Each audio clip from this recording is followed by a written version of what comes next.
प्रमिला पांडे ने थाने स्वरूप नगर में महाराष्ट्र के सीएम उद्धव ठाकरे के खिलाफ शिकायत दर्ज कराई है, जिसमें उद्धव ठाकरे के ऊपर यूपी के वज़ीर-ए-आला के खिलाफ काबिल एतराज़ तबसरा करने का इल्ज़ाम लगाया गया है। वहीं मेहर प्रमिला ने उद्धव ठाकरे को धमकी भी दी है कि अगर उनमें हिम्मत है तो वो कानपुर आकर दिखाए, तब उन्हें पता चल जाएगा कि यूपी के सीएम के खिलाफ बोलने का क्या नतीजा होगा।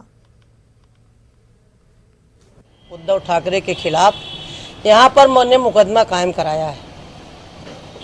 हमारे प्रदेश के जो आदरणीय सदैव मुख्यमंत्री आदित्यनाथ जी के बारे में जो उन्होंने टिप्पणी की, उनको ये नहीं पता है कि जिस दिन उत्तर प्रदेश और बिहार महाराष्ट्र छोड़ देगा, उस दिन ये लोग खाने खाने के मोहताज हो जाएंगे।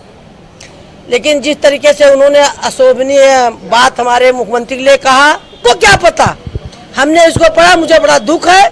और मैं क्या कहते हो, अपने शहर की प्रथम नागरिक होने के नाते मैंने आज मुकदमा लिखाया और हमारे मुख्यमंत्री को जो उन्होंने इस तरीके का शब्द कहा वो मैं नहीं सहन कर पाई और इसके खिलाफ मेरा जंग जारी रहेगा। आप ये बताइए उसकी औकात कैसे है कि उसने मेरे मुख्यमंत्री का कहा कि मैं चप्पल से मारूंगा। चप्पल वो अगर हमारे उत्तर प्रदेश में आ जाए तो मैं बता दूं चप्पल कैसे चलता है। मैं चप्पल नहीं चलाऊंगी, क्योंकि